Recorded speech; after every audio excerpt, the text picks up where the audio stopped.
Ito na po yung ating mga half native na mga biik mga ka-idol. Ayan, malalaki na po. So, nandyan lang po sila dahil kakatila lang po ng ulan. So, napakalakas po. Ano yan? Masyado pong maputik yung kanilang range area. At ayan na po yung ating inahin. Ayan o, gutom na po yan. So, ang gagawin po natin ngayon mga ka-idol ay iwawalay na po natin itong mga biik na to. Ayan o. At ngayon po mga ka-idol ay malalaman nyo po kung ilang araw po bago ako magwalay ng mga biik. At mamaya din po mga ka-idol ay magkaka-straight din po tayo ng ating mga hybrid na biik na nandun po sa kulungan. At ito po sila, ayan, giniginaw. Bago po natin sila iwalay ay pakainin muna natin sila dito sa kanilang range area. At ito na po yung last meal nila kasama yung kanilang nanay. Ayun mga ka-idol, wala pong ano dyan, yung sobrang bansot. Ayun o.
So ayun na po mga ka-idol, tapos na po silang kumain, pati rin yung inahin.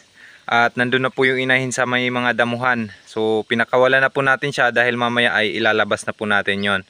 So yung pagkain po ng ating mga biik ay ubos, wala pong natira. So lahat po sila ay kumakain na. So ngayon po mga ka-idol ay sasagutin na natin yung tanong kung ilang araw po ba ako bago magwalay ng mga biik. So ito pong mga biik na to mga ka-idol ay pinanganak po ng March 7. So ngayon po ay April 16. So ngayon po ay pang 40 days na po nila mula nung ipinanganak po sila. So ganun po ako katagal bago magwalay po ng mga biik mga ka-idol.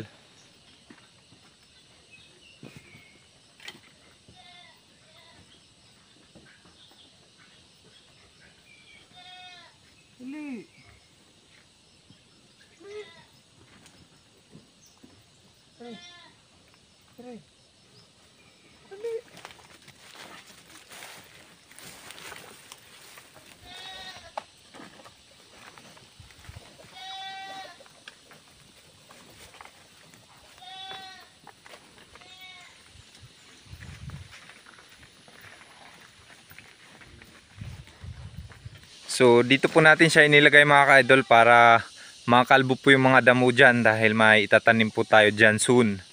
So ayun na po siya at antayin na po natin yan na maglandi. So ayun na po yung ating mga biik. So wala na silang nanay.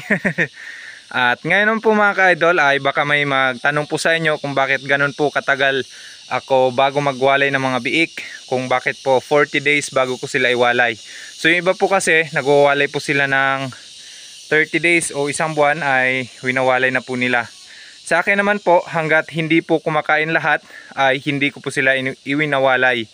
So yan, kanina po kita nyo naman ay kumain po sila lahat.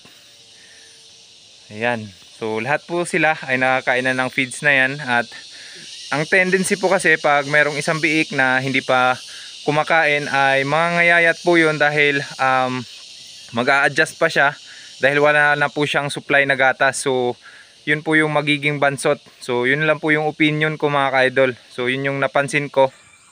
So ito na po yung ikaka-straight po natin mga ka-idol, no. So ang lalaki po dito ay 6 at isa lang po yung babae.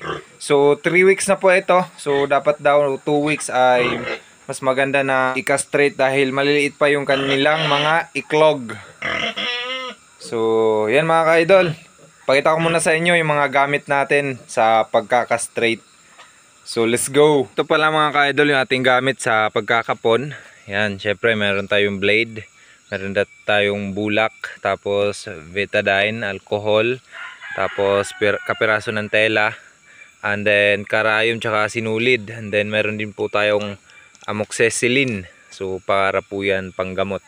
And then, meron tayong tubig dyan. At ito po ay pang disinfect po natin sa sarili po natin pag pumupunta tayo dito sa farm. So, tapos na po kaming mag-disinfect.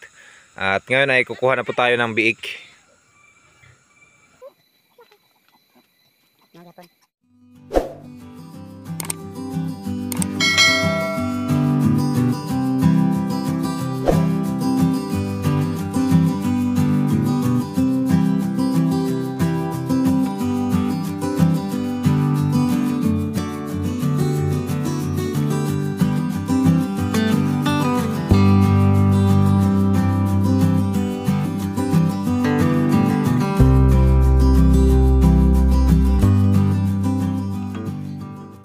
So isang buwan po mga ka-idol mula ngayon or 2 buwan mula ngayon ay pwede na po kayong umorder ng Anton's Lechon. So available na po yan mga ka-idol, yung ating mga biik na yan. Siguro titimbang na po yan ng mga 20 to 40 kilos. So yung kanilang laki po kasi ay magkakaiba na po yan pagdating ng 1 buwan or 2 buwan. Kasi merong iba dyan na malakas kumain and then meron namang iba na mahina kaya naagawan o naunahan po sila sa pagkain ng feeds o kaunti lang po yung kanilang nakakain na feeds. So mataas na rin po kasi yung confidence ko mga ka-idol na yung orderin po ninyong lechon ay maganda po yung resulta. So dahil po mga ka-idol nakapag-lechon na tayo ng perfect lechon. So kung nakapanood na po kayo nung unang vlog nito, yung nauna ko pong in-upload ay yun, perfect po yung pagka-lechon natin at sabi nung ating customer ay masarap daw sa wakas. So by Monday po mga ka-idol ay may upload na naman po tayo na lechon vlog po mga ka-idol. So yung customer po natin ay sila po ulit. Dagdag experience naman po ito mga ka-idol at sana po ay ma-perfect na naman po uli natin yung ating paglilechon. Kaya kung hindi pa po kayo nakapanood nung vlog ko po na yun mga ka-idol ay nako, panoorin nyo po dahil napaka crispy po ng ating lechon at wala pong punit. So napakakinis po nun mga ka-idol. So ayun po mga ka-idol, hanggang dito na lang po. Maraming salamat sa inyong panonood. At kung hindi pa po kayo nakapag-subscribe sa aking channel ay sana huwag nyo pong kalimutang mag-subscribe at isama nyo na rin po ang notification bell para palagi po kayong updated sa mga bagong videos na i-upload natin. So hanggang dito na lang mga ka-idol, ito po ang Anton's Farm Life na nagsasabing gawin nyo po yung mga mabubuting bagay na nagpapasaya po sa inyo. Bye!